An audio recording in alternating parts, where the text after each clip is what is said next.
నమస్కారం. NM7TV న్యూస్కి స్వాగతం. ఎమ్మెల్యే మార్నింగ్ వాక్లో చేపట్టిన ఇంటింటి ప్రచారానికి భారీ స్పందన. కాంగ్రెస్ పార్టీకి ఓటేయాలంటూ ఊవెత్తున కదలి వస్తున్న జనం.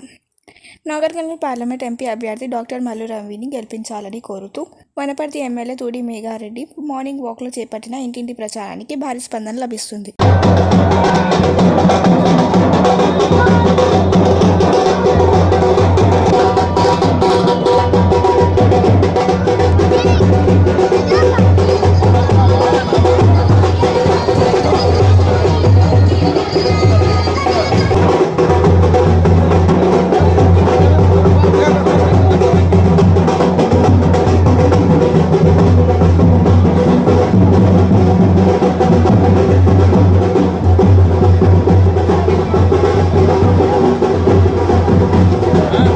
ఈరోజు వనపర్తి మున్సిపాలిటీలో, వనపర్తి పట్టణంలో, వనపర్తి నియోజకవర్గంలో ఇంటింటికి కాంగ్రెస్, గల్లీ గల్లీకి కాంగ్రెస్, వాడ కాంగ్రెస్ అనే పేరు మీద మేము ప్రతి ఇల్లు కలిసి అమ్మలను, అక్కలను, అన్నలను అందరినీ కలిసేసి మేము గత ప్రభుత్వం మీరు ఓట్లు వేసినందుకు, మమ్మల్ని దీవించినందుకు ధన్యవాదాలు చెప్తూ రాబోయే పార్లమెంట్ ఎలక్షన్లో గౌరవ మల్లు రవి గారిని పెద్ద ఎత్తున గెలిపించాలని, వనపర్తిలో ఏమేమి ఇష్యూస్ ఉన్నాయి, ఏమేమి పెండింగ్లు ఉన్నాయి అనే దాని మీద మేము చేసే ఈ కార్యక్రమంలో పెద్ద ఎత్తున ప్రజలు స్వాగతం పలుకుతున్నారు, బ్రహ్మరథం పలుకుతున్నారు.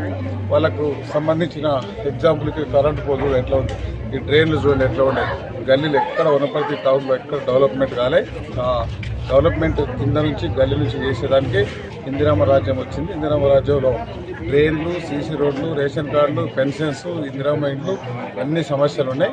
ఇవన్నీ చేస్తాం.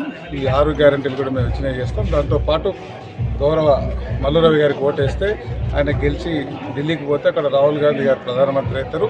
ఆయన క్యాబినెట్లో మల్లు రవి గారు క్యాబినెట్ మంత్రి అవుతాడు.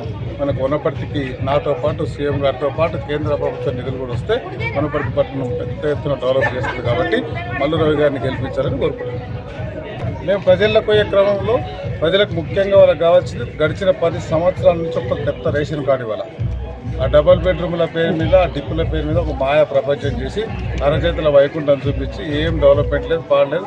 వనపర్తిని తెలంగాణలో టాప్ 4లో పెట్టినారు గత పాలకులు చెప్పున్నారు. అది ఏం జరగలేదు. ఆ రోడ్ వైండింగ్ చేసిన వాళ్ళు బిల్డింగ్లు కట్టి అదే డెవలప్మెంట్ అనుకున్నారు.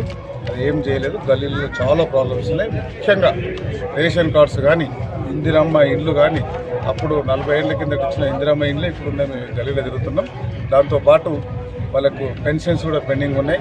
ఇవన్నీ వనపర్తి పట్టణంలో చాలా సమస్యలు ఉన్నాయి. ఇక్కడ దీని ఒక మోడల్ సిటీగా, మోడల్ వనపర్తిగా చేసే బాధ్యత నాతో పాటు ఇక్కడ చదువుకున్న గౌరవ ముఖ్యమంత్రి సీఎం గారు కూడా ఇక్కడ ఈ ప్రతి గల్లీ తెలుసు. ఆయన గాంధీ చౌక్ తెలుసు, హనుమాన్ టెక్కడి తెలుసు, రాజు చౌక్ తెలుసు, ఇందిరమ్మ చౌరస్తా తెలుసు, కేటీఆర్ తెలుసు, పీర్ల గుట్ట తెలుసు, నల్ల చెరువు తెలుసు, అమ్మ చెరువు తెలుసు, తాళ చెరువు తెలుసు, అంతా రేవంత్ అన్నకు తెలుసు. కాబట్టి ఇవన్నీ దృష్టిలో పెట్టుకుని అన్న మీ కొడంగల్తో పాటు వనపర్తిని కూడా ఇంత డెవలప్ చేయాలని నేను రిక్వెస్ట్ చేసుకున్నా. ఆయన మాట ఇచ్చినాడు. దానికి ఒక ప్లాన్ చేస్తున్నాం. ఆ ప్లాన్లో భాగంగానే మేము అన్ని గల్లీలు తిరిగి అంత సమస్యలు నోట్ చేసుకుంటున్నాం. ఎలక్షన్ల తర్వాత ఒక మాస్టర్ ప్లాన్ చేసి పెద్ద ఎత్తున అమౌంట్ ఇచ్చి వనపర్తి పట్టణాన్ని సుందరంగా తెచ్చింది.